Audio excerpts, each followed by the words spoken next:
जिस तरह आपने भी बताया कि आज बमबारी जारी और शायद ये कल तक जब तक ये जंगबंदी शुरू नहीं होती तब तक इसराइल अपने हमले जारी रखेगा।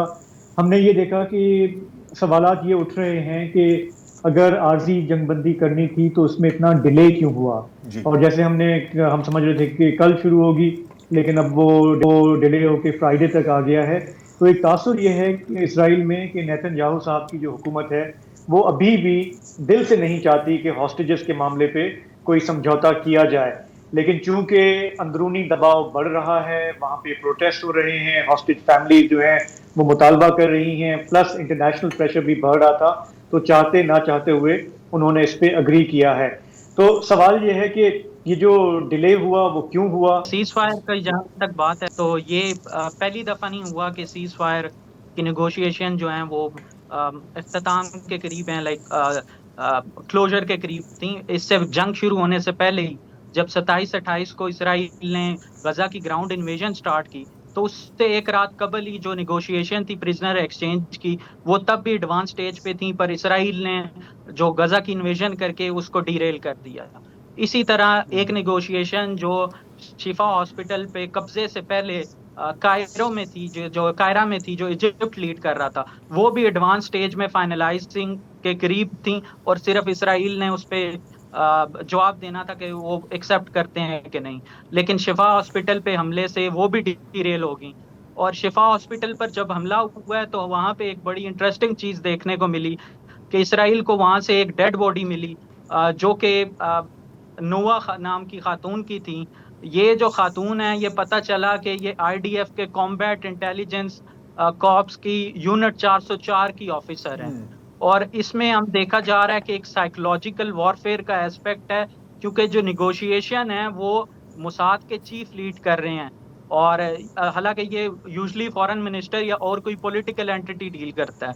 तो ये जो नोवा की लाश थी, ये ऐसा लगता है कि हमास की तरफ से मैसेज था कि आपकी जो कॉम्बैट इंटेलिजेंस है वो टोटली फेयर है, फेलियर हो गया है। आप होस्टेजेस रेस्क्यू करना तो दूर की बात, आप लोकेट भी नहीं कर सकते। तो उसके बाद हमने देखा कि शिफा के फौरन बाद निगोशिएशन इसराइल की तरफ से दोबारा शुरू की गई, और वो शिफ्ट कर दी गई दोहा की तरफ, कतर की तरफ। और जैसा कि मेरे सोर्सेज ने बताया, जो कायरो की निगोशिएशन थी उसमें जो डील तय हुई थी वो 1:1 की के ऊपर थी, कि एक फलस्तीनी के बदले एक इसराइली रिहा होगा। लेकिन जब बाद में दोहा इसराइल पहुंचा तो वो टर्म्स हमास ने चेंज करके 3:1 की कर दी, कि 3 फलस्तीनी रिहा होंगे तो एक इसराइली रिहा होगा। तो हम देख रहे हैं कि आईडीएफ शुरू से ही हॉस्टेजेस की रिहाई में इतना इंटरेस्टेड नहीं था, क्योंकि हॉस्टेजेस की जो रिहाई है ये कनेक्ट हो रही है एड की, ह्यूमैनिटेरियन एड के साथ, और साथ ही फ्यूल के साथ, और उसी के साथ सीज फायर। क्योंकि सीज फायर के बगैर किसी भी किस्म का प्रिजनर एक्सचेंज वो पॉसिबल नहीं है।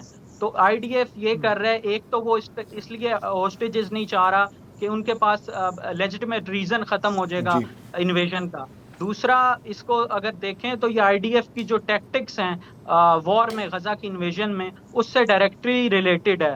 क्योंकि आईडीएफ की जो टैक्टिक्स हैं ये बेसिकली इसको टेरर बॉम्बिंग करते हैं, कहते हैं, जो वर्ल्ड वॉर 2 में अलाइड फोर्सेस ने जी। यूज की थी, या डेफिनेटली।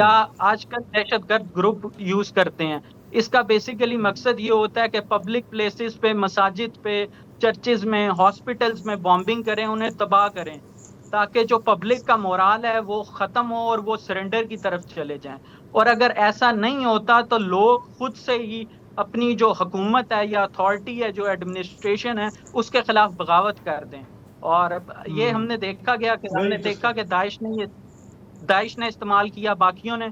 और इंटरेस्टिंगली 2 हफ्ते पहले आईडीएफ ने भी और उनके डिफेंस मिनिस्टर ने भी एक बयान दिया कि जो हमास के अभी हेड हैं याह्या सिंवार, उसको अगर फलस्तीनी पकड़ा देते हैं या उसको कत्ल कर देते हैं तो ये जंग जो है ये हम खत्म कर सकते हैं, या ये शॉर्ट हो सकती है।